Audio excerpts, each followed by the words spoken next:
Why do we want people from these ish-hole countries coming to the United States? Meanwhile, the only S-hole I see on this planet is Donald Trump's mouth. And guess what? If I know Haitians like I know Haitians, by Monday, he really will be defecating from his mouth. Okay? Woo-hoo! All right. Now, staffers at the White House still predict that this comment does resonate with Trump's base, and that some people are going to be very supportive. People that voted for him and still believe in him. But other lawmakers have condemned what Donald Trump had to say. Several lawmakers from both sides, both Republicans and Democrats, have strongly rebuked these comments.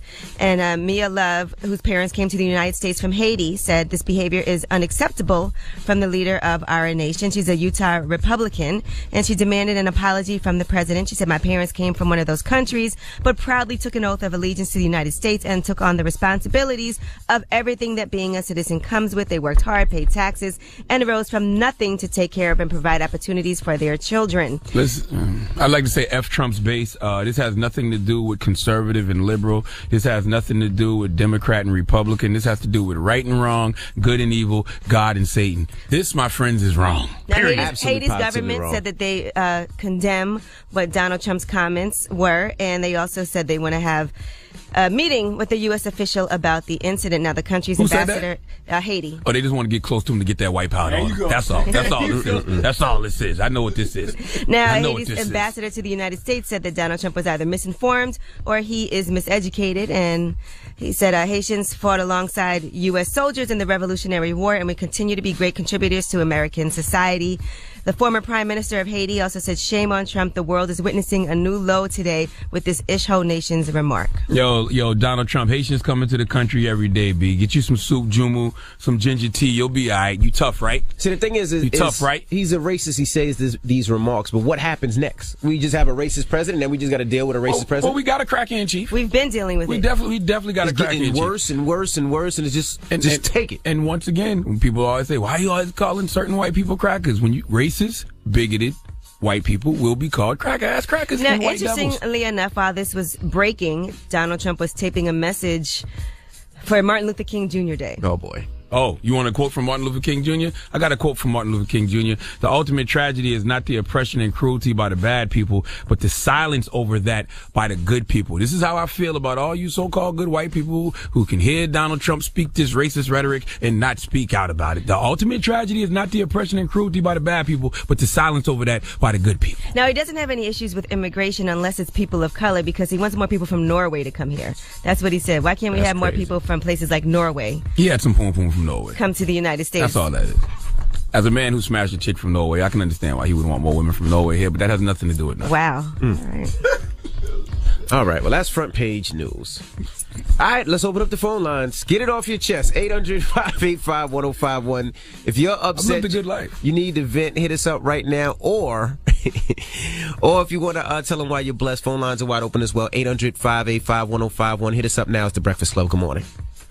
The Breakfast. This is Juju. Hey, Mama, get it off your chest. You say your name's Super Jumu. I was calling in because I'm blessed this morning. I started my own hair extension business, so I'm super excited about that, and I'm ready to make these pins. Congratulations. Where you getting your hair from? Where you getting your hair from? Well, I have like units, so everyone can go to Lavish Queens Beauty on IG, and Lavish Queens Hair and Cosmetics on Facebook.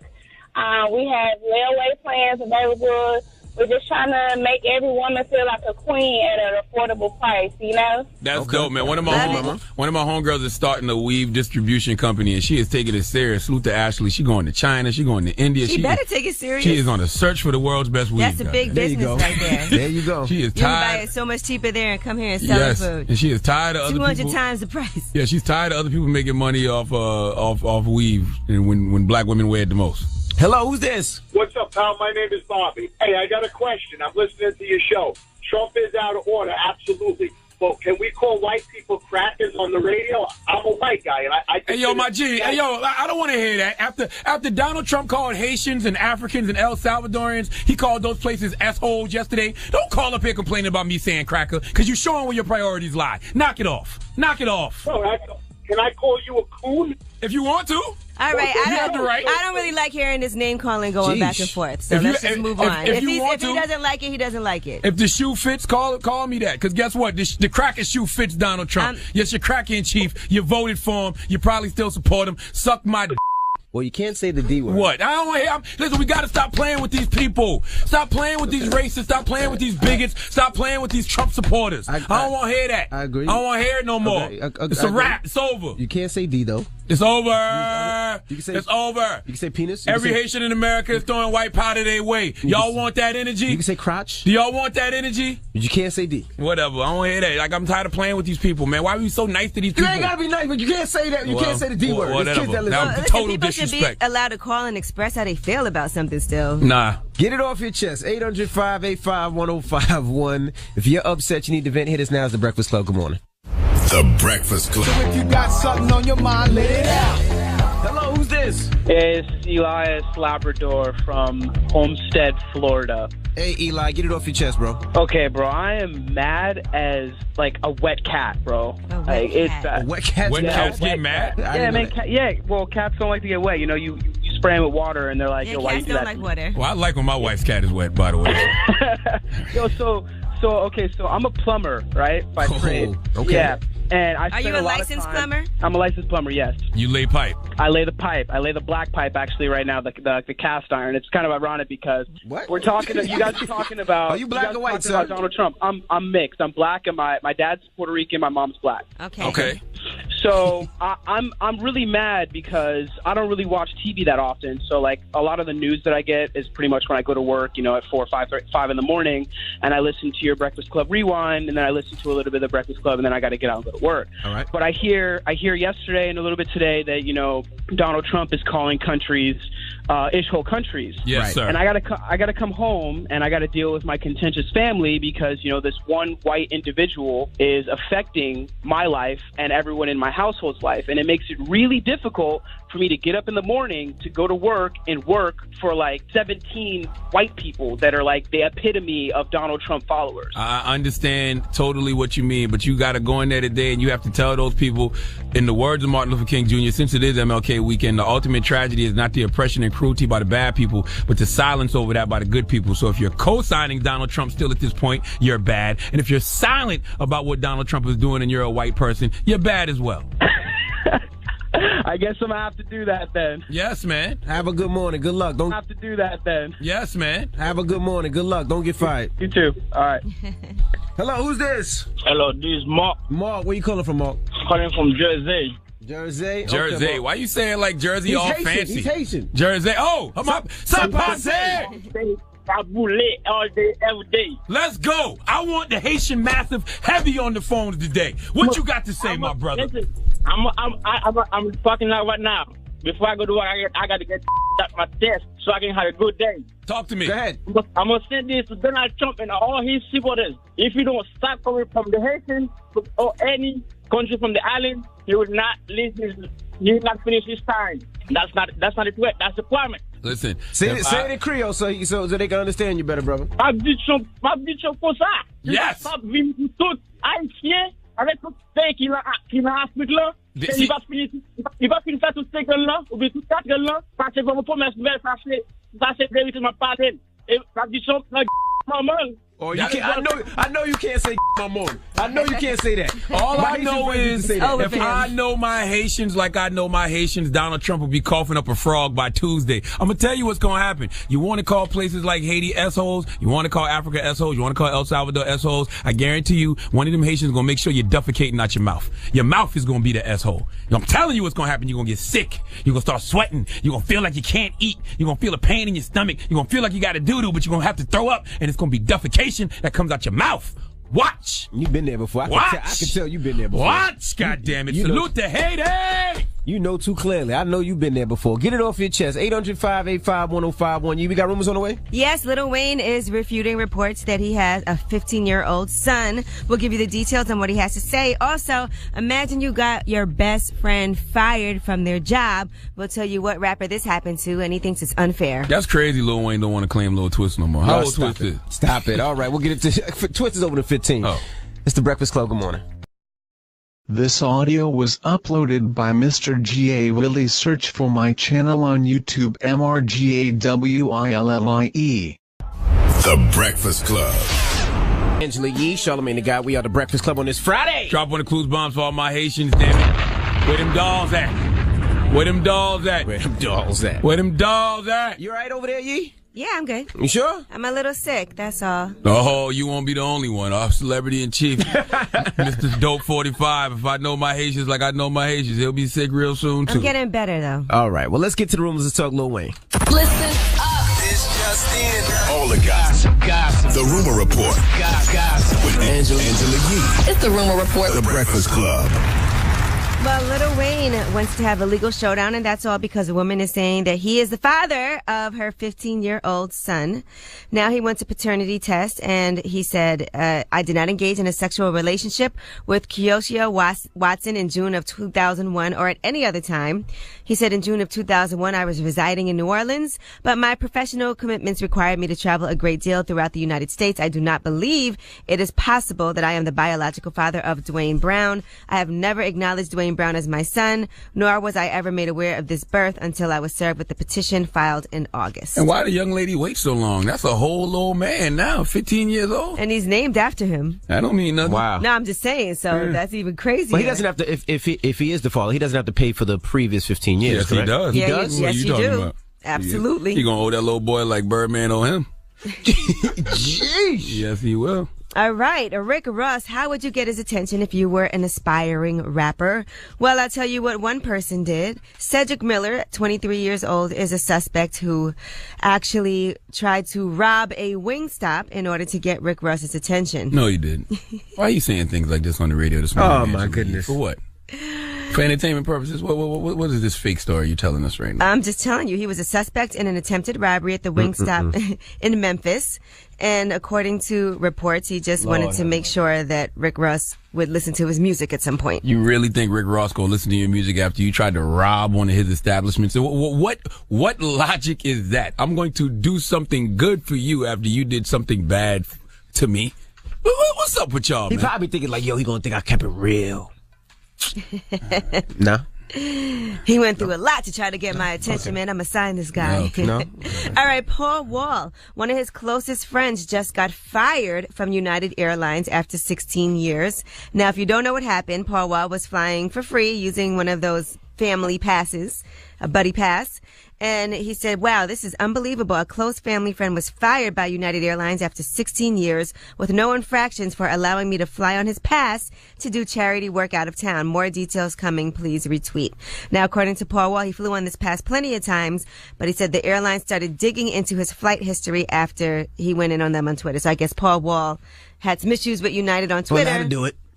All right. That'll do it. You want to rock the boat? Okay. That'll do it. You know, when you fly on those passes, you have to you cannot do any. No, you're supposed to dress Back in the day, you had to wear a suit, all kind of stuff.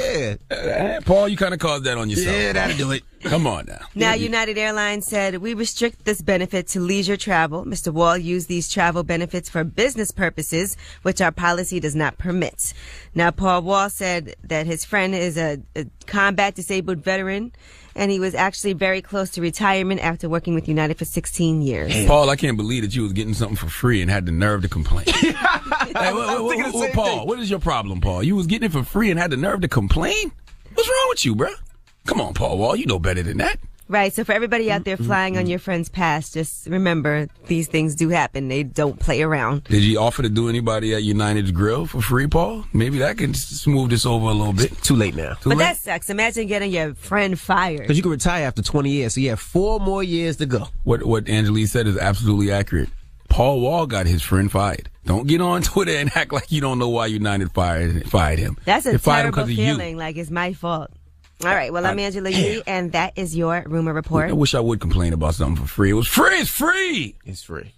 All right. Well, thank you for those rumors. When we come back, G-Eazy will be in the building. We'll kick it with G-Eazy, so don't move. It's the Breakfast Club. Good morning. WWPR FM HD1 New York. And I'm Envy, Angela Yee, Charlamagne the Guy. We are the Breakfast Club. We got a special guest in the building, G-Eazy. G-Eazy. What's up, son? Good morning. Good morning. Welcome to the show. It's your first time up here, right? Yeah, first time. First time. Okay. Yeah, last. You said the first and last. No. I said at last. I was like, damn, what did we do? Yeah, first and last. I'm out, man. Because he got stuck in the elevator. He just got stuck in the elevator. Yeah, I thought it was a rap, man. I thought I was done. Like, this is not how I go. Well, only 3 of of us all got ways, stuck in the elevator. man. It was Tyrese That's and not the a good game. You're in bad company already. They go game's good. Okay. I'm But gonna do a lot of movies. That's all. But The Beautiful and Damned, let me tell you something. I'm not a Gemini, I'm a Cancer, right? But I can relate to that record a lot. All right, you say, have you ever seen a devil with a halo? Everybody got their own demons, everybody fighting their own war. What are you struggling with that inspired that? Trying to maintain, just trying to stay me. You know what I'm saying? This life is a roller coaster. So you think people aren't sympathetic because they look at it and they're like, oh, geez, he's doing great. He has a #1 song. I mean, there's always that, streams, yeah. But But then, personally, you go through a lot that people don't know about. I think everything is relative. You know what I'm saying? Everybody goes through what they go through. And all I could tell is my story. You know, I'm not trying to look for sympathy through it or nothing like that. Throughout the album, it seems like you battling with drugs and alcohol heavy. Yeah. Are you really? I dabble. You dabble? I dabble, yeah. Don't let LA do my suck you thing. alive, man. But that's the thing. That's what a lot of it is about. You know what I'm saying? About Hollywood. About Hollywood, moving there. Yeah. But you've gotten better, you said also. Day to day. Day to day. Yeah. Trying to control it. I'm doing all right, yeah. When were you really out of control? And what's you got? Liquor? What's this you got in front of you here? That's liquor? Yeah, there's liquor in my coffee. No, I mean, it was that. It is look my like stuff, gasoline actually. liquor. Yeah, that is my gasoline. I invested in a whiskey company. It's called Stillhouse. I'm trying to grow up and be like Puff. She has some here, the peach one. Yeah. Is that smart, though, if you're dealing with something? Nah, I'm good. Yeah. I figure if I'm gonna drink it, I might as well, you know what I'm saying, own it and build something for myself. Yeah. Are you big on astrology? Because you mentioned being a Gemini. I don't really know, not too much about it. I just know that I'm a Gemini. Like I'm definitely very, very that. What's a characteristic of a Cancer? Sensitive, emotional, hard exterior, softer interior. Let's see, that's the duality. You probably just know about being a Gemini though, because there are I think Geminis out of all the signs probably are the most crazy. Oh yeah, I'm definitely a psycho.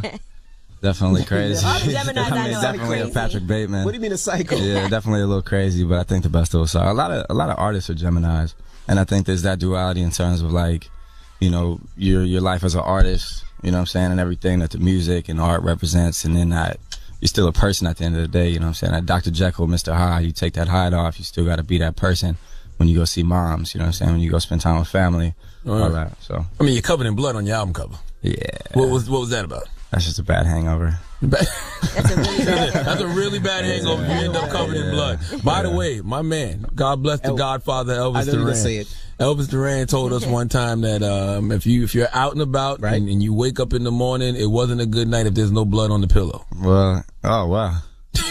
Yeah, that's one way of putting it. Elvis is gay though. Openly, yes. All right, well, let's talk about this whole anyway, to the album. This whole H&M situation. Obviously, I know you're ready to talk about that, but you had a situation with H&M. You had a clothing line that you did with them that was supposed to come out in March. In March, yeah. And then you had to step back from that. Yeah. So contractually, you're able to. It was, because contractually, there's nothing in the contract that says if we do something racist, you get out the deal. You know what I'm saying? So we were just if you do something racist, they get out the if deal. an artist does something bad, you know what I'm saying? They pull the rug out instantly. But when I saw that, feeling how I felt, it wasn't even like a conversation. It was just like, I'm out. Like, you feel I call my people and be like, get me out of this, because it's not cool. I'm not putting my name on this. Like, it's not okay. Even with the mom saying she didn't care about it and it was just light stuff. I mean, it's so big. You know what I'm saying? Like, this is the world. Like, this is the world right now, being as connected as we are. You know what I'm saying? With the internet and things going viral and creating a conversation and a dialogue, it can happen that fast. And all of a sudden, you got the whole world looking and watching and talking about it. And you know what I'm saying? I'm very, very, very, like guarded with what I put my name on. You know what I'm saying? Like, who I do a record with, what I attach my name to, what I co-sign, because that's all you have is your name. You know what I'm saying? Like, that's your whole respect as a person. If I would do anything for a check and put my name on anything, even if I didn't like it or wear it or drink it or nothing like that, then who am I as a human being? But so I was excited about H&M. You know what I'm saying? Like, that was a big opportunity to put clothes all around the world, you know what I'm saying, and do something that I actually liked, you know what I'm saying, and was cool with. And then I saw that happen, and it was like, I'm not cool with this. Like, I'm out. How much money did you walk away from? A lot. Millions? A lot. Like, a lot. Like it's not even like think about it, money. But you can't miss what you don't have. Yeah. You know what I'm saying? And I was just like, you can miss it. You can definitely. I mean, I definitely had plans. Yeah, if you knew the number. You know what I'm saying? I was buying miles a house off that check. Period. You know what I'm saying? But I've always been a big believer in, like, if you believe in yourself, then this isn't the last time it'll come around. You know what I'm saying? That value, my value didn't go nowhere. Like, my value to whatever they saw in me to want to put that money up and get behind me, I still got that. You know what I'm saying? The next opportunity that comes knocking when it's right, you know what I'm saying? It'll now, be if there. they apologize and they did apologize and they hire some already minorities, apologized. would you open back up to even thinking about maybe doing business again with them? Would you? If they hire some minorities and some people that look like me in position of power where they can make better decisions, I would think about it. Nah, I mean, it's like putting a Band-Aid over something. Like, the damage is done. The damage is definitely done. And me personally, I felt like their statement was pretty, you know. It's pretty like, eh. Yeah, their statement was right. Yeah. Well, so was this a real move or a PR stunt? This is a real move. Okay. Absolutely. Nobody walks away from millions and millions of dollars just as a. I mean, but it's not even, I don't want to get too focused on the money, because at the end of the day, like, money can't buy everything, period. You know what I'm saying? What I'm supposed to do is just have that money and be a terrible human being who's, you know what I'm saying, promoting a company that's doing something like that. Like, I don't care. Like, but for you, this could be, it could have been career suicide, because you're a white rapper. Yeah. This happens. Next thing you know, a couple months from now, you see G-Eazy with H&M ass. Yeah. Now it's gross. They would can't it's destroyed. gross. Disgusting. You think you were Bill Cosby 2 years ago. Yeah, it'd be terrible. So for the business side of things, because you did go to school and study the music business as well, this would have been a terrible move regardless. Yeah, but I really, at the end of the day, before business comes, you know what I'm saying, principles, just being a human. And that's really what it comes down to. All right, we got more with G-Eazy. When we come back, don't move. It's the Breakfast Club. Good morning. This audio was uploaded by Mr. G.A. Willie. Search for my channel on YouTube, MRGAWILLIE. Follow me in the guy. We are the Breakfast Club. We have G-Eazy in the building. Was it hard getting acceptance from the hip-hop community at first? I don't know. I've been making music a long time. It's been hard to get anything to stick, period. You know what I'm saying? I was selling mixtapes out of my backpack in 2006 in downtown Oakland. Like, talking about support your local hip-hop to people walking by with a CD player. Talking about listen to this. You know what I'm saying? Like, it was ugly and dry for a long, long time. You know what I'm saying? And even when it started to stick, it still wasn't, you know what I'm saying, like what it was. Even now, like, No Limit's my biggest record ever. All these years later. You know what I'm saying? So it's been a long process in general. And how did that record happen? Because I read somewhere that A$AP Rocky was in the studio next door, so it wasn't like it was playing. Yeah, nah. I mean, I've known Rocky forever. I opened his first New York show. I met Rocky like right when like Peso came out. You know what I'm saying? When he was first buzzing, we had some mutual friends. He came through and kicked it, and we just smoked and just talked. And he was like, "Yo, I fuck with you. I want you to come out to New York and open up my show. It's my first real New York show." And I'm kind of bugging, you know what I mean? I'm like, New York, what? You know what I mean? I go out there and it's like, you sure you want me on this show? You must have some good weed. Man. So, yeah, this is the first time I did my thing. New York I is walked rough. on that stage. New York is rough. They see me walk out on that stage like, who the hell is this? With slick back hair looking like a, They're like, you know what I mean? Yeah, nah, I was ready, you know what I'm saying? They were ready to boo me. But I'm like, nah. I walked on that stage and you know what I'm saying? Like, I did my thing. But this is the first time we did a song. He was in the studio right next to me, and we just, you know what I'm saying? I walked in, tapped in, and said, what's up?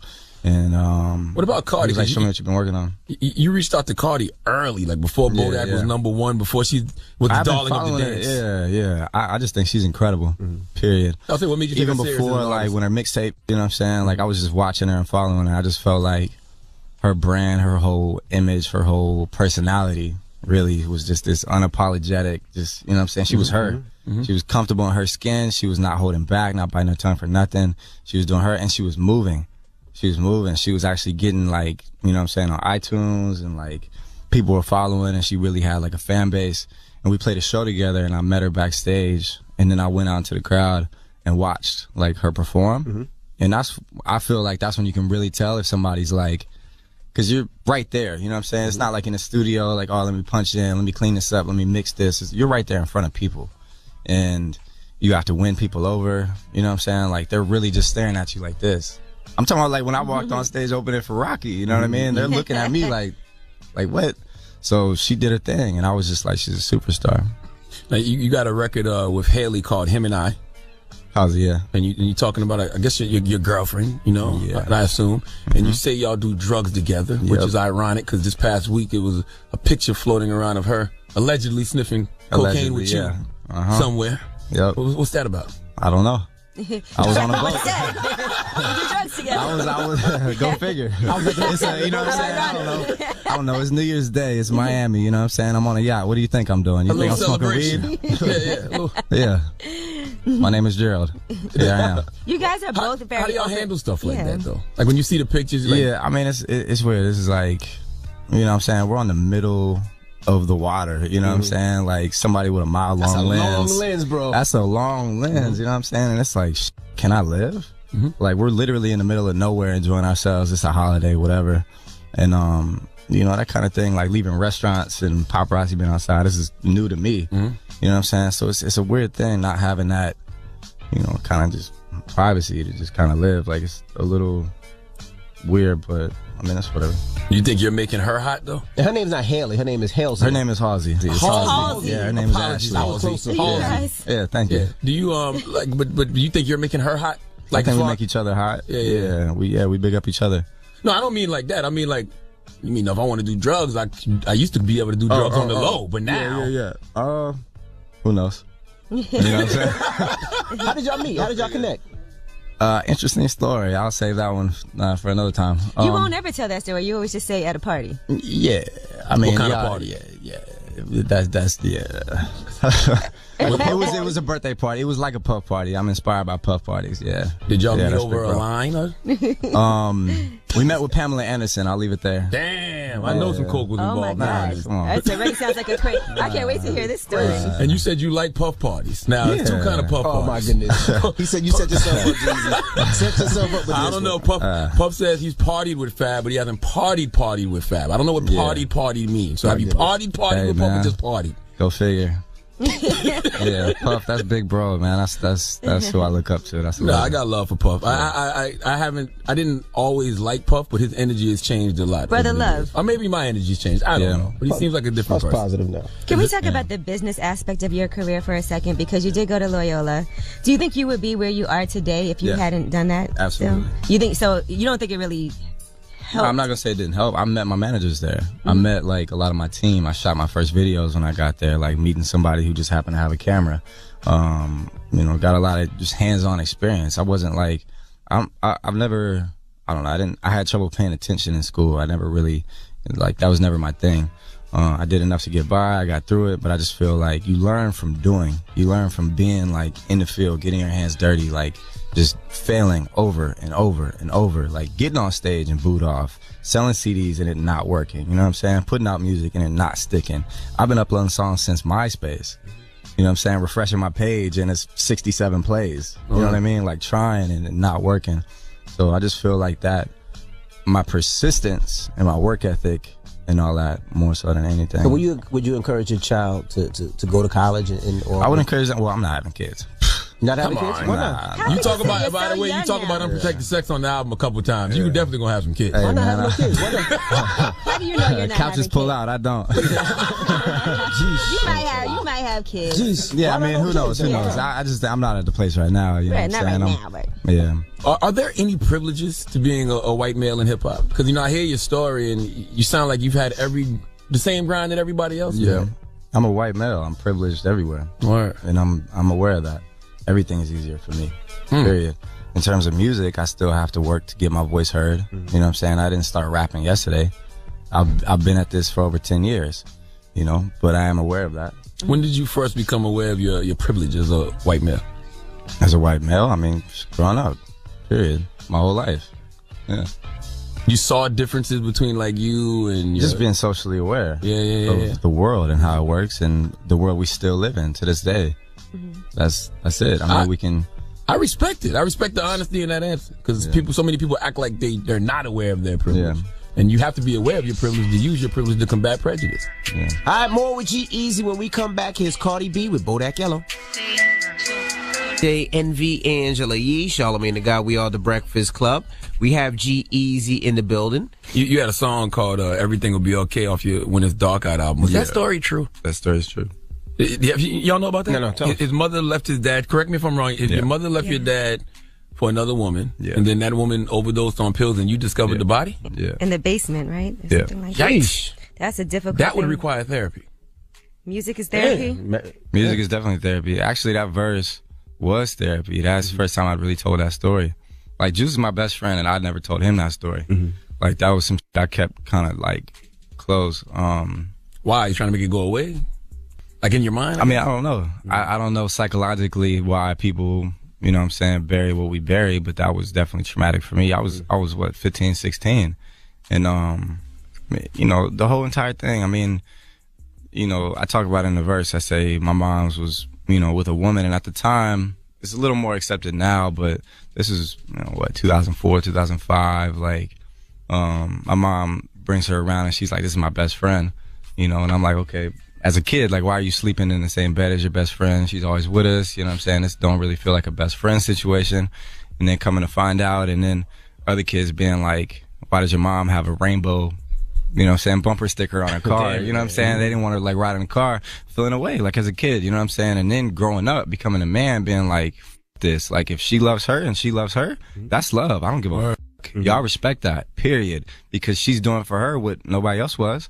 So coming to accept it, coming to, like, and then, I mean, anytime when you're a kid, you know what I'm saying, and your parents are a rap and this other person comes in, and then to have it be that, you kind of have this, like, protectiveness. Like, my mom's my everything. Like, she worked 2 jobs, raising 2 boys, a single mom. Like, that's who I work for. That's who I do it for. Like, she's my everything. That's my queen. So having this other figure come in, and then finally growing up, maturing, and, you know what I'm saying, my mind opening up to being, like, accepting of this and learning to love her too, and then her kind of, like, spiraling into this addiction and hiding kind of in the basement, and then one night that happening, and it just being like, that happened, and now that's it. How did your mom feel about the song when she heard it? She cried. We both cried.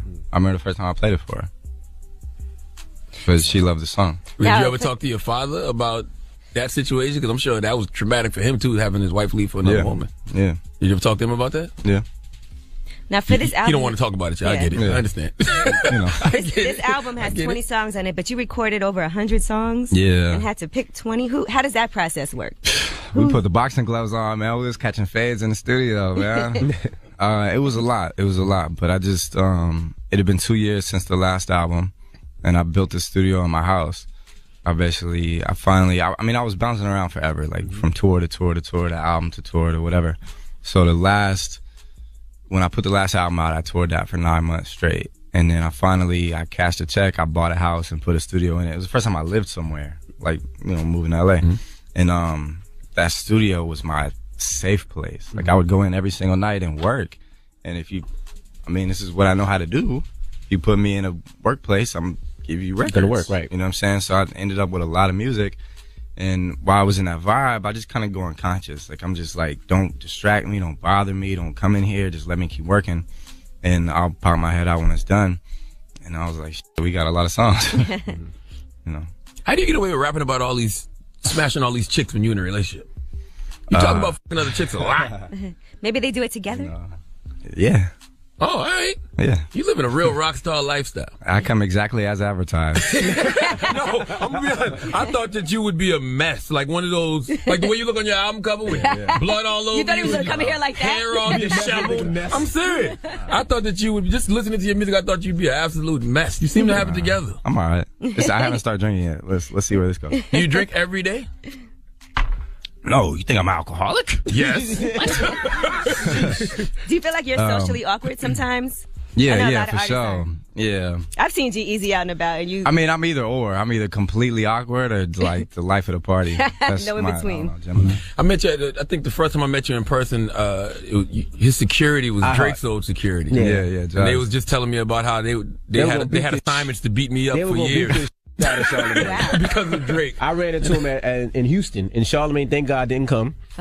And I tried to go up on stage and run up there, and they made sure I didn't get on stage. I had to sneak back. being a thought. And they told me. I stayed in the section. That was out. Running to get a picture with Drake. Oh my God. He was running to Chill get out, a picture Envy. with Drake. Never mind. Sit your beige, thirsty ass They were down. gonna beat the out of Charlamagne. They definitely was. You don't run with that security no more?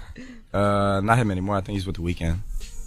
I just remember seeing Drake on stage, and we could read his lips, and he was like, "Where's Charlamagne?" He definitely asked me that. Where's Charlamagne?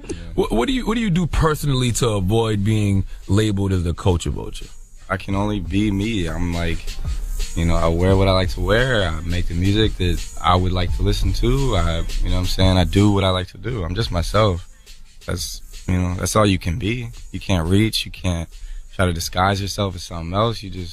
That's it. On the record, Crash and Burn, you say, I be selling dreams. I know she's down to buy. Voices in my head tell me I should be honest, but I don't pay attention. I don't hear their comments. Why are you lying to these women, G's?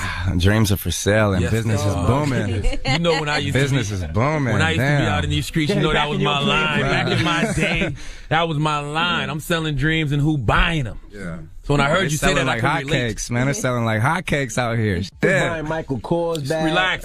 Relax. Cannabis living say I bought a Michael Kors. Yeah. You said what? He never bought a Michael Kors bag. Charlamagne was buying those though. You wouldn't buy a young lady a Michael Kors bag? What type of young I would lady? probably do YSL. What's the background? Well, you never dated a Dominican from the Heights. Clearly you haven't. Now you had an ex, Lana Del Rey. Lana. You just y'all know I can't pronounce nothing. She clapped at you at her concert. Did she? Yeah. What'd she say? She threw up the G. She said, I'm not going to name no names, and then she threw up a G or something like How'd that. she do it?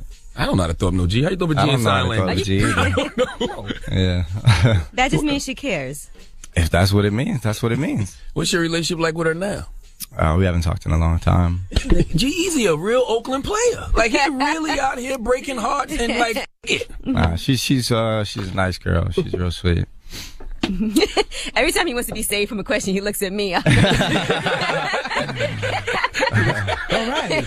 I'll regret this when I'm sober. Yeah. What is the line? Yeah, I might regret this when tomorrow comes, but them drunk nights are more fun than sober ones. With every shot, they're like, here Kobe comes. Yeah, Kobe. That's 81 points. Come on, man. Oh, I was thinking that's 30 field goals a night. What? I'm not gonna lie. You were thinking what? That's what I was. Why would that be the first thing you said? said? I regret this when I'm sober. Yeah, with every shot, like, you know what I'm saying? Oh, another shot. Here Kobe comes. The punchline might have been a reach. It might have been a stretch, but you know what I'm saying? Yeah, couldn't think of nothing else. I'm Come like, on, rein that back in, man. Rein that back in. Hey, 8 and 24, man. That's GOAT right there, man. So he said I have a signed Kobe jersey in my house, man. That's the coolest thing I got. It says 2G Easy, do the phenomenal. And I have to walk past it every single day. All right, now let's talk about the tour starting February 15th. Yes. He's like, back to He's the like, yes. Come on, Rape on tour. Okay. Yeah, the tour. Yeah, tickets are flying. The tour starts February 15th, coming to a city near you. Young Gerald, live in concert. But that's your first name, Gerald? Gerald, yeah. G, that's what the G stands for. That's what the G stands for. Not got raped. Come on, guys. Now that was a reach. That was a super reach, bro. That was terrible. That was a reach. Jesus Christ, Envy. Yeah. Tour. Yeah, there we go. Yeah. Tickets are flying. You know what I'm saying? The rest of the world. We've been a lot of places, and it's a blessing, but see everything. Australia, New Zealand again, Europe. We did Asia for the first time this last year. That was crazy. What continent got the best? Colombia. Yeah, that's... By anyway, the way, back to the tour. They got good cocaine in Colombia, too. Oh my goodness. You know what I mean? Goes hand in hand. Anyway, yeah. Don't die, G-Eazy. That's all I'm telling you, please. Nah, man, I'm Gucci. All right, don't be out here overdosing. No. Has there been a night that you felt like you was almost about to die because of drugs and alcohol? Have you gotten that high? And Nah, I mean, nah. Hanging out with Puff had to rub a furry wall or two just to stay focused? On acid, just like... Oh, furry You never seen Get Him to the Greek? No. What? Yeah, he was. You never saw Get Him to the Greek? No. It's a great movie. Well, don't die, Jeezy. That's my final words for you, man. I'm serious. I guess that's a very positive note. He said, I'll work on that one. Thank you. I'll work on that. Duly noted. Ladies and gentlemen, Thanks it's for the advice. G-Eazy. It's the Breakfast Club. Album's out right now. Get your tickets for the tour. We appreciate you for joining us, man. Much love. Thank you, guys. Breakfast Club, good morning. Yee, Charlamagne the God. We are the Breakfast Club. It's Yes, Friday. Sir. Yes, it is. It is Friday. It is the weekend. Martin Luther King weekend, too. Oh, man. Mm-hmm. That means, oh, no, we working Monday. No, we're not. No, we're not. We're off on Monday. We just got back. Well, I just got back. No, you just got back. Oh, hey, okay. You ain't got to tell me. Don't threaten me with a good time. Oh, we all working Monday, right? Yeah, we are. I said we weren't. Don't be playing with my emotions now. All right, well, let's get to the rumors. Let's talk Oprah. This is the Rumor Report with Angela Yee on the Breakfast Club. So listen up. This audio was uploaded by Mr. G.A. Willie. Search for my channel on YouTube, MRGAWILLIE. Well, Sale posted on Instagram a couple of days ago a couple of photos with Oprah Winfrey and Harvey Weinstein. In one of those photos, she is kissing Harvey Weinstein's cheek, and he said, when you have been part of the problem for decades, but suddenly they all think you are the solution. And then he said, oh, I forgot, that's right, you'd heard the rumors, but you had no idea he was actually serially assaulting young starry-eyed actresses who in turn had no idea what they were getting into. My bad. And then he put the hashtag sanctimonious Hollywood. Listen, I'm not the biggest proponent of Oprah Winfrey running in 2020, but that is just a reach. Like, how are you getting mad at her for pictures she took with Harvey Weinstein before everybody knew Harvey Weinstein was the serial sexual assaulter that he was? All right. That doesn't make any sense. And then stupid. Juanita Broderick, she's a 75-year-old retired nurse, also tweeted out, hey, Oprah, funny, I've never heard you mention my name. Can you hear me now? Guess not. My rapist is your friend Bill Clinton. Why would she even know about that, though? Yeah, that's crazy. Like, how was she supposed to know all these things that's going on in other people's lives? And these are allegations. Yeah. Now, speaking of allegations, the woman Violet Paley, who was saying that James Franco forced her head into his lap while his penis was exposed, is saying that she was in a consensual sexual relationship with James Franco when they were sitting in a car and he pressured her into performing oral sex on him, something she had not done to him before. She was an aspiring filmmaker, and she said the power dynamic was really off. Well, some people are now questioning her because of a tweet that she put up just a few months ago. She had tweeted out, I like planning ways to ruin someone's life the moment I meet them. Now, Violet Paley is saying to TMZ, I use Twitter to make jokes most of the time. It was clearly a joke. I'm sorry if I offended anyone, and I think most people know it was a joke, and the people milking it are Trump-like bot trolls, so I'm not deleting it and letting their psychotic twist on a dumb joke win. So they're using that against her now. All right, keeping up with the Kardashians. Find out something great that happened from watching that show. Ex-NFL lineman Brandon Albert decided to donate $1 million, and that is to Alexandria House's mission. Now, here's what he had to say. We just want to thank you, Kim, for bringing your amazing crew here for Alexandria House. And what we'd like to offer to you is a gift of stories. We'd like to start with Madison. Most people don't understand, the homeless. They think that, you had to have been a bad kid, you had to have run away. I was an athlete. And for whatever reason, my mom, she just couldn't deal. She was on drugs, and she kicked me out the house at 17, and I found myself homeless.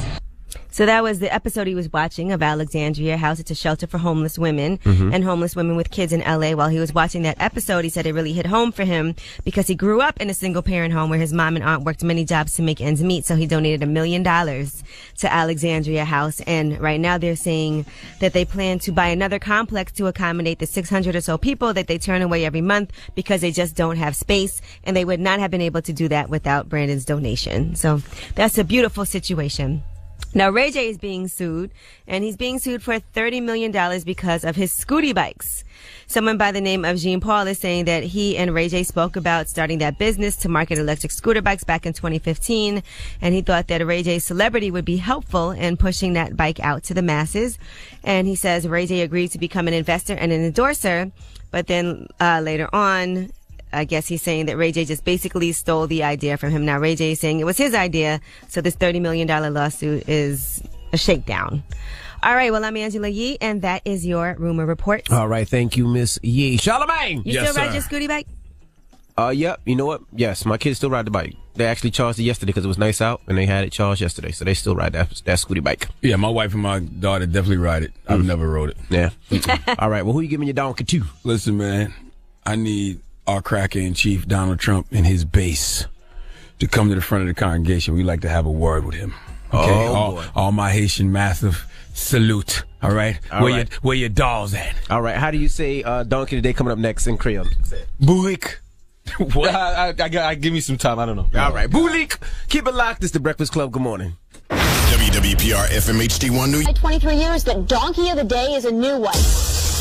Oh man. Donkey of the day for Friday, January 12th goes to Dope45, our celebrity in chief and his bigoted base, Donald J. Trump. This is the Donald's first donkey of 2018, but we casting a wide net with this one because this is going to his bigoted base, the people who continue to support Donald Trump in spite of his blatant racism, bigotry, prejudice, misogyny, and all-around bull caca. Now, if you haven't heard, on Thursday, yesterday, the White House had a meeting about Caribbean and African immigrants, and after an attendee proposed to restore protections for immigrants from Haiti, El Salvador, and some African nations ravaged by war and natural disasters as part of a larger immigration deal, Donald Trump, according to the Washington Post, asked the question, why are we having all these people from sugar, honey, iced tea, whole countries come here? You don't believe me? Let's go to CNN's Don Lemon. He's more of a reputable source than me. The President of the United States is racist.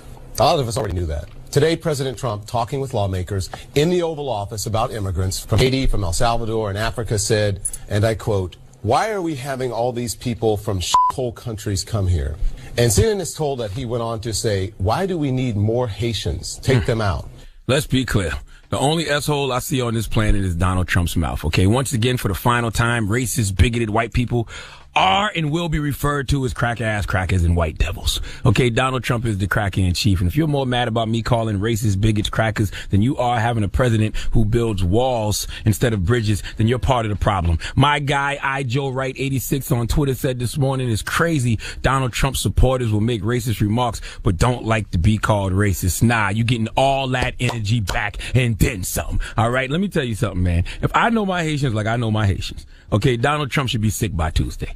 All right, I expect Donald Trump to be coughing up a frog or turning into one by Tuesday. You want to call places like Africa, El Salvador, and Haiti S-holes? But when you start having an uncontrollable sweat and your stomach starts rumbling and you lose all your appetite and then you start feeling like you have a terrible case of diarrhea and you run to the bathroom to defecate, Mr. President, but instead you throw up and instead of vomit, feces comes out your mouth, then you will understand that your mouth has been turned into an actual S-hole. Drop one of Clues bombs for my Haitian masters. All right? Where them dolls at? Now, Donald Trump has showed me a long time ago who he is, and I believe him. My question is this to his bigoted base, to the people who voted for him.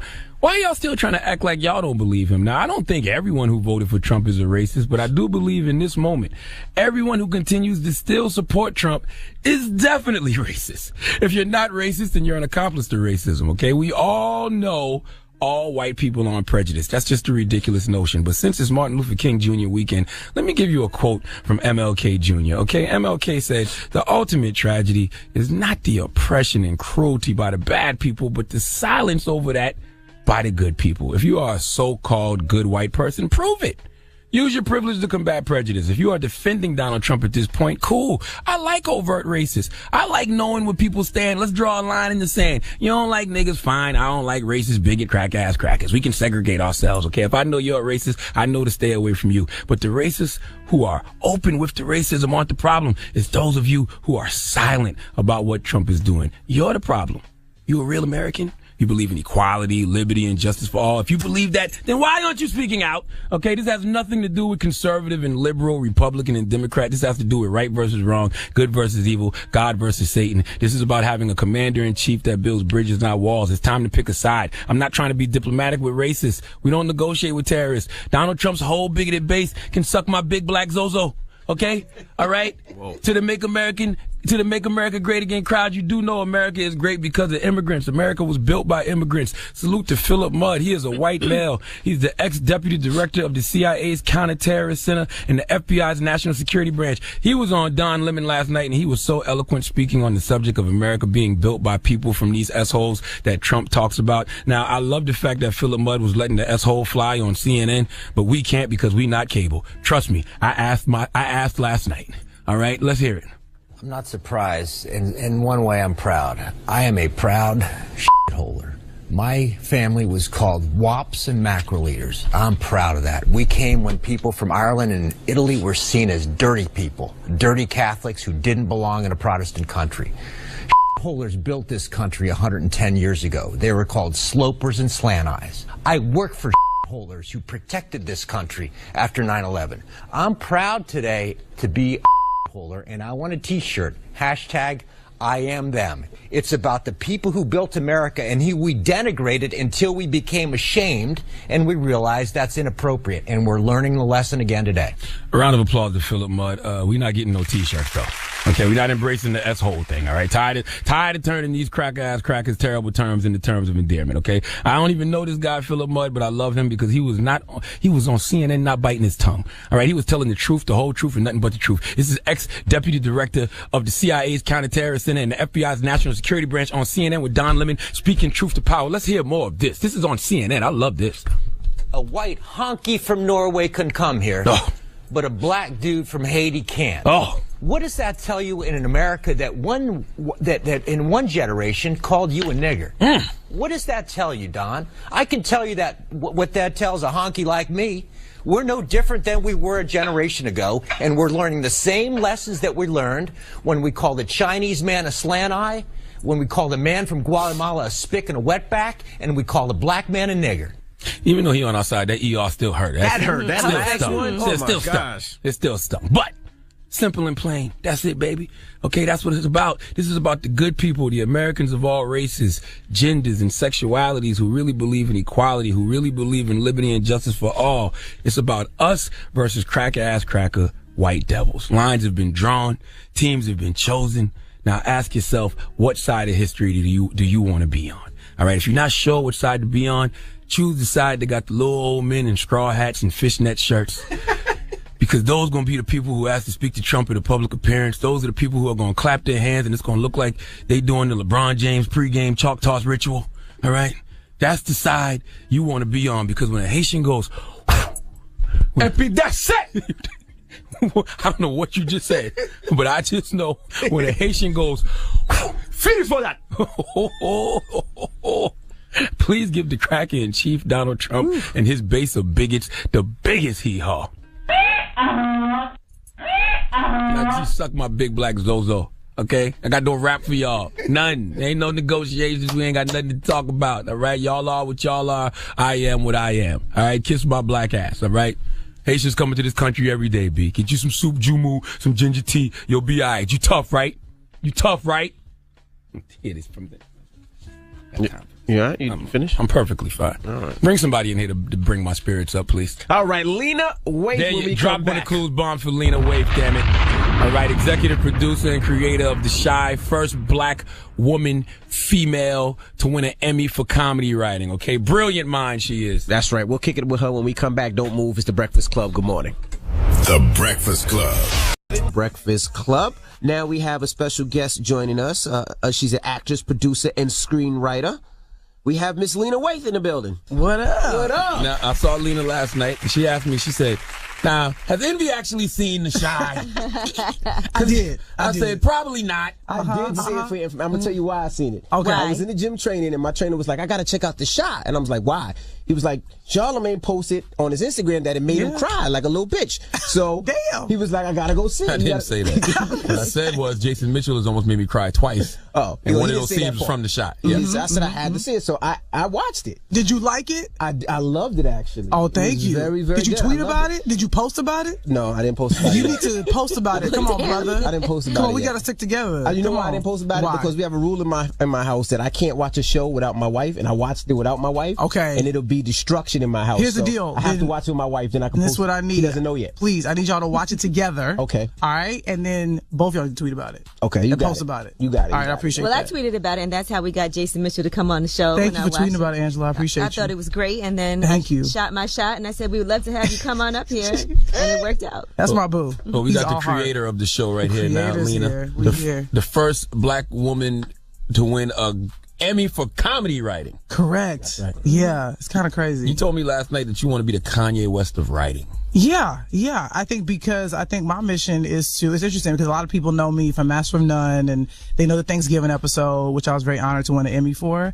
But I think to me, The Chi is another color in my voice. And I kind of want to keep surprising people. That's the thing we're talking about Kanye, and like every album felt so much different than the last one. You almost didn't even know if it was the same artist. And that's what I want to do. I want to keep surprising people. I want people to kind of like be like always be guessing like what am I going to do next. Right, because it's so different from Master of None. Absolutely. And Chicago's a hard place to represent well, but obviously you're from there, and Common's an executive producer on it. But people from Chicago will raise hell. Oh my God. And they be nitpicking some things. They done got at me. But that's my thing. I don't ever want to sit there and go, okay, I got it. I'm good. I don't need no input. To me, I was talking to Charlamagne last night. It's like, I feel like the audience is such a huge part of my career, all of our careers. Like, we can't do this without them. And I really, really appreciate their feedback. I want to hear from them. Explain the shot a little bit. It's not just about the shot time. It talks about gun violence and the trickle effect. So talk to people about what was your mindset when you created this? Well, I was, it was like 3 years ago when I wrote the pilot, and I was living in Los Angeles, and, and all my family still lives in Chicago. I always run back there all the time, and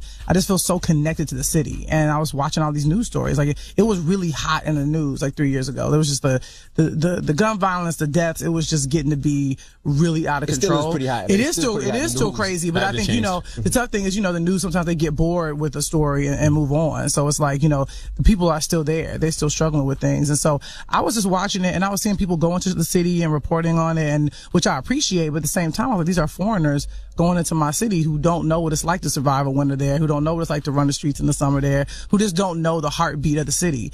And I know the heartbeat because I used to fall asleep to it every night. And so for me, I was like, I want to be able to tell the story. And I was reading so much like Baldwin at the time, a lot of Langston Hughes, and I was seeing how they would tell stories about us, and really paint a really vivid picture of who we are as a community. And I thought to myself, I was like, oh, I want to try to do this for Chicago, because I feel like there wasn't any humanity behind the headlines. They were just numbers. They were just statistics. And I know those people. And I think there's a story behind every statistic. And I kind of want to tell their story so people would not be so desensitized to the deaths. Because I think we have been dehumanized in the public eye. And I think that's problematic. Now, I know you have a love for Different World. And you call yourself a Hillman grad. Yeah. After learning what we learned about Bill Cosby, how do you separate the art from the artist? I think it was devastating for me, because the Cosby Show and A Different World literally changed the course of my life. Like, I wouldn't be sitting here if it weren't for those two shows.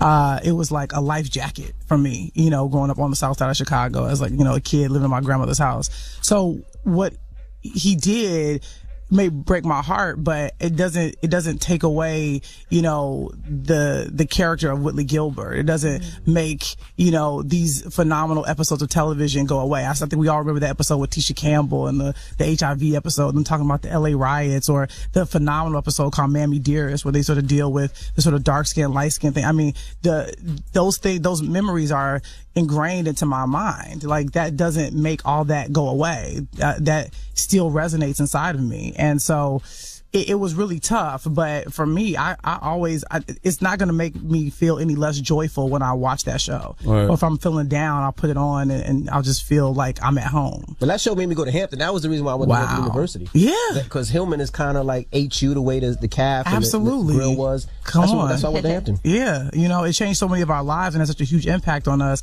I don't think you can throw the baby out with the bathwater on that one. You said you wanted to be a writer since you were young, like 7 years old. How did you know you wanted to write for television? I just knew how much I loved television. I always say I grew up in a 2-parent household, my mom and the TV.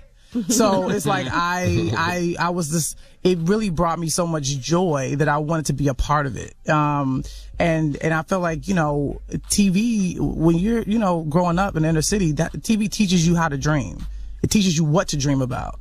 And that's really what it did for me. And so I just kind of say, I want to be a part of that. And then, when I was in 5th grade, my teacher said, I really like reading your papers. And I was like, why? And she said, because you write the way you speak. And I just remembered that. And I think that's why it's so important for teachers to really highlight to kids what they do well. Because I was told at an early age, like, you speak well, you write well. You're great with dialogue. You enjoy reading, and I also loved watching TV. So when I got older, my mom was like, okay, what you gonna do with your life? I kind of combined my two favorite things, which was writing and television. And I majored in writing and producing and television at Columbia College in Chicago, because I wasn't ready to leave Chicago yet. So my mom said, "What, you want to go out of state?" I was like, nah, I want to stay here. Stay here. Yeah. So I went to college. You know, I'm so happy I got to go to college in Chicago because, you know, my university was like downtown Chicago, and it was amazing. We have more with Lena Waithe when we come back. Don't move. It's the Breakfast Club. Good morning. JNV, Angela Yee, Charlamagne the God. We are the Breakfast Club. We have Lena Waithe in the building, actress, producer, screenwriter. Yee. Now, for the show Master of None, how many of those things that you wrote about are real life stories? Because there's some random, like, guy masturbating on the train, citizen's arrest. Well, here's the thing. I wasn't a writer on the show. And so, like, a lot of that stuff comes from Alan Yang and Aziz Ansari. That's them, you know, pulling from their own life experiences. The first time I wrote on it was for the Thanksgiving episode. Oh, okay. And I didn't want to because... And then you went and won an Emmy for it. True. I'm very grateful. But I think I really didn't want it to be muddled, you know, because I'm a writer first. Mm-hmm. And I was like, I don't want people thinking, oh, well, she writes on this show and she stars on it. It's like, no, I didn't write anything in season 1. They met me and they were like, okay, we had another idea for this character. We thought she was going to be some chick that may have been a love interest for Dev. They're like, but we like that you're a black lesbian and kind of, you know, have an interest in swag. So we're going to rewrite all these other scripts and make her like you. Wow. So I was like, okay, cool. So I really trusted them and they knew my voice and they really appreciated my cadence. So I was like, all right, cool, let's do this. But then in season 2, when I circled back with Aziz and we're talking about just like life stories, I told them about my coming out story. And they were really entertained by it. And I didn't think my coming out story was that extraordinary or fascinating. Maybe because it was mine, but they were like, no, that's an episode. And I was like, okay. And then and he was like, we should get Angela Bassett to play your mom. I was like, okay, you keep wishing. And then Angela was like, she read the script and she was like, yeah, I'd love to come like play with you guys and do this. The Emmy was icing. Like I had such an amazing experience doing that. And the response I got was phenomenal. I didn't know how much the culture needed that episode of television. I really, really didn't. Because so many people reached out and was like, finally, like, we're seeing someone that reflects us and you're telling our story. And I think for me, I didn't care if when I walk into a room, the energy changes. I didn't care to shout from the rooftops. Like, yeah, I'm proud to be black. I'm proud to be gay. I'm proud to be a woman. And then I realized how much of an anomaly I was in the industry. Because if you look at how many black people are in Hollywood and how many out gay black people there are in Hollywood, the numbers just don't add up. But I think for me, what I hope is with my success and just my career and my trajectory, I hope that somebody looks at me and goes, you know what? Maybe it ain't that bad. Maybe I should just like stop trying to be pretending to be something I'm not. I think it's the confidence. I think it's the confidence that's intriguing. It's not the fact that you're black and you're gay and you're woman. It's the fact that you're unapologetically all of that. People wish they could be that confident. It's interesting because I think some people are really confident. I think there's just a level of fear of, I don't know. I don't know what they're afraid of. I can't speak to it because that's not my experience, but I see it all the time where I see people who I know are family, but they acting as if they ain't. Was there a time that you were scared? No. And my boy Justin Simeon, who created Dear White People, I remember, because I never thought I would be an actor or a public person, but I remember when we were in the process of, we got into Sundance and we knew that, we knew Justin was going to be doing a lot of interviews and all that kind of stuff. And Justin and I had a conversation where we were like, we will never, ever pretend to be something we aren't when we get out there in the public eye. People need to hear that. You get a lot of emails for Ask Ye about that, and me and my wife, we do something. I thought you were about to say people always inquiring if Angela's a lesbian. We do that too, though. I want to come out. How can I come out? Like, they don't know. When you get that a lot when people call. They get that a lot. So it's glad that people hear your story. Yeah. Do you think it's everybody's business though? Like, some people choose to come out the closet, and some people are just like, my sexuality isn't your business.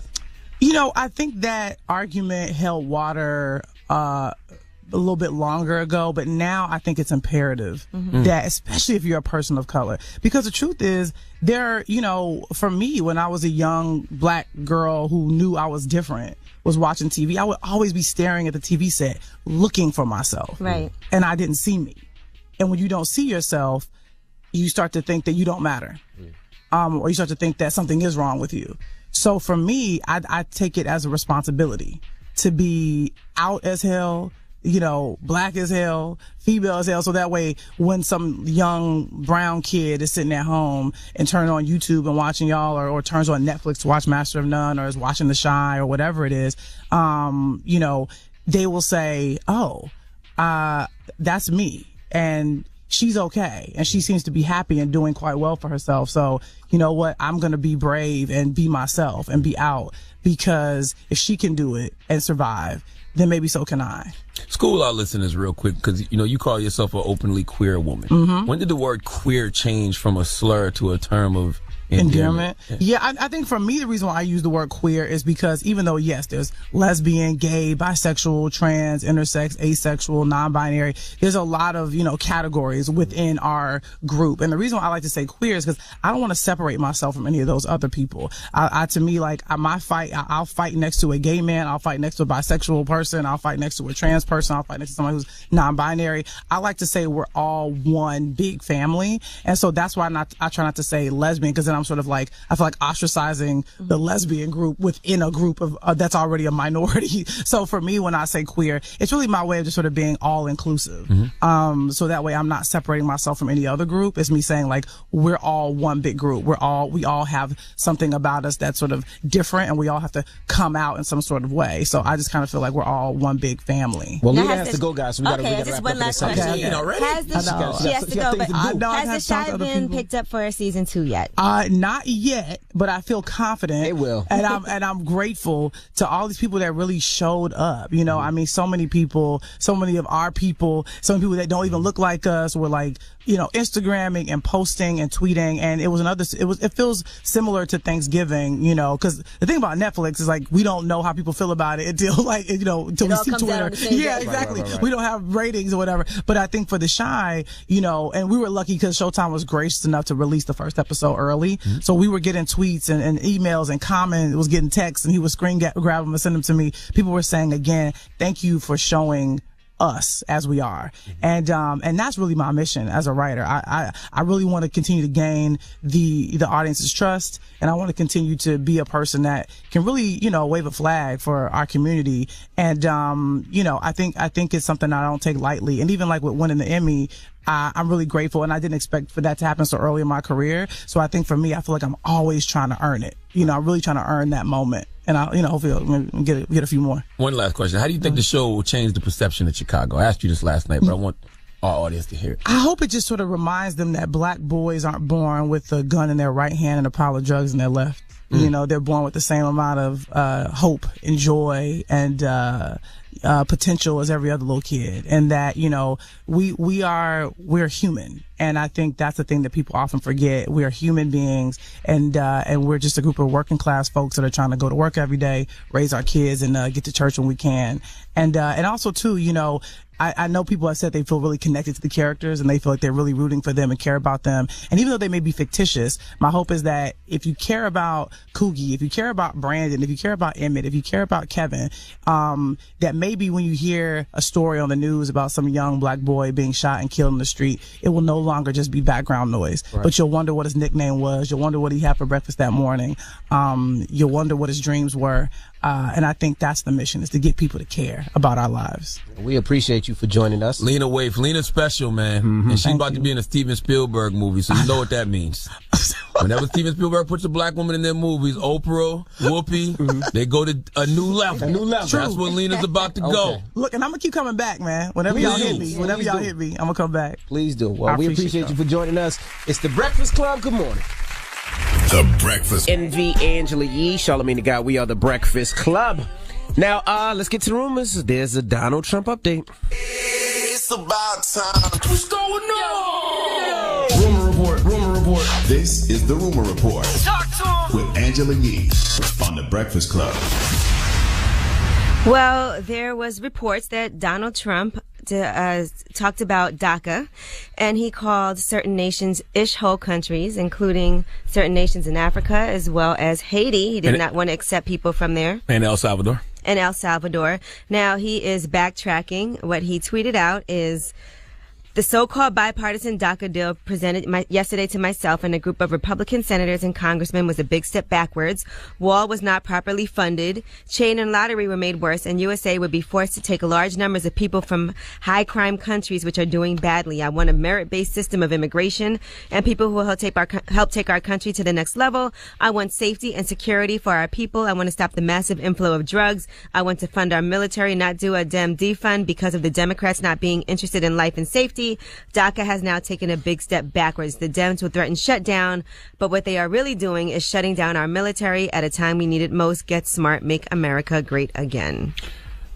So that is Donald Trump's explanation. And he said he didn't call it an S-hole. He said he used very strong language, but he said he did not use the word ish-hole. Don't try to backtrack now, buddy. You was in the Oval Office, attended by several members of Congress. Stop it. He must already be feeling lightheaded. So he trying to backtrack before that Haitian whammy hits fully, okay? Not to mention today is the 8th anniversary of the earthquake that devastated Haiti. So those Haitian ancestors, those Haitian spirits are working overtime. There you go. I'm telling you. Don't worry. Them old men in them straw hats and them fishnet shirts, boy. You think it's the LeBron James pregame powder ritual, but nope. Hopefully it happens quickly. Oh, he feeling lightheaded right now. I'm telling you. He ain't get up yet. Somebody tweeted that for him. He ain't get up yet. Now, Swiss Beats went on Instagram to tell everybody to go and get your colonoscopy. He was getting his, and that is because of a promise that he made to J. Ice Pick Jackson after Ice Pick passed away after a bout with cancer. Now, he had promised him that he would go and make sure he got checked out and take care of his health. Now, Swiss said on Instagram, your health is your wealth. I wanted to start off 2018 by keeping the promise I made to my brother, the late, great J. Ice Pick Jackson. Before he passed, he urged that we all spread the word about how important our health is. As men, we always think we're invincible. If that was the case, a great man and many other great men would still be on this earth. Today, I did a colonoscopy, which many men refuse to do until it's too late. It only took 2 days for the entire process, and thank God I'm okay. That's real. I'm confused about when to go get one, though, because they say to go get one at 50, but then somebody else told me to go get one much earlier. So when do you go get it? My doctor said 50, but he did say there's certain checks that you can test to make sure. How old is Swiss now? Like 39, 40? Swiss probably like 40, 41. Nah. All right. Well, he went and got his. So what he's trying to say is he wants to prevent other people from going through what Ice Pick went through. Absolutely. Many men aren't doing these until it's too late. So why not unless get you have checked history. out? If you have history, if your family has history of cancer. If you feel anything that feels a little off too, just make sure you check it out. Sometimes people will be like, "Oh, I just have this pain here. I'll just deal with it." Rest in peace to my guy Combat Jack. And you know, guys sound so stupid. Ice Pick too. And Ice Pick too. Guys sound so stupid when they're like, "Oh no, I ain't going to get no prostate exam. I ain't letting no doctor stick their finger in my butt." Whatever. You say you rather die? All right. And I just want to give a shout out to Dapper. I'm serious. No, I'm think about that. You rather die than get a finger in your butt? And I want to give a shout out to Dapper Dan. They're going to be opening a Gucci store up in Harlem. Now, he posted a sign of the times. For the first time in history, a major luxury brand store has opened in Harlem, Gucci by Dapper Dan Harlem. With made-to-order garments for your taste and in your specific measurements, I will create your design from your mind or come up with a design for you. So that's huge. After they ripped off his style for so long, now they are actually collaborating with him. Yeah, what's wrong with your co-host, man? I'm Angela Yee, and that's your rumor report. What's wrong with your co-host? How you just ignore what he just said? I didn't pay attention. I'm focused. Why you envy? Why? What did he say? All right, well, let's do something for Haiti, man. We're going to start the mix off with some Haitian music. That's right. Drop on the clues bomb for the Haitian massive, damn it. Got some compa. So play some Compa Revolt. We'll see you guys on Monday. Everybody else, let's get to this mix. And Donnell Rawlings will be joining us in a little bit, too. Of course, he's going to be in New York and Caroline's all weekend, so we're going to kick it with Donnell. So don't move. It's The Breakfast Club. Good morning.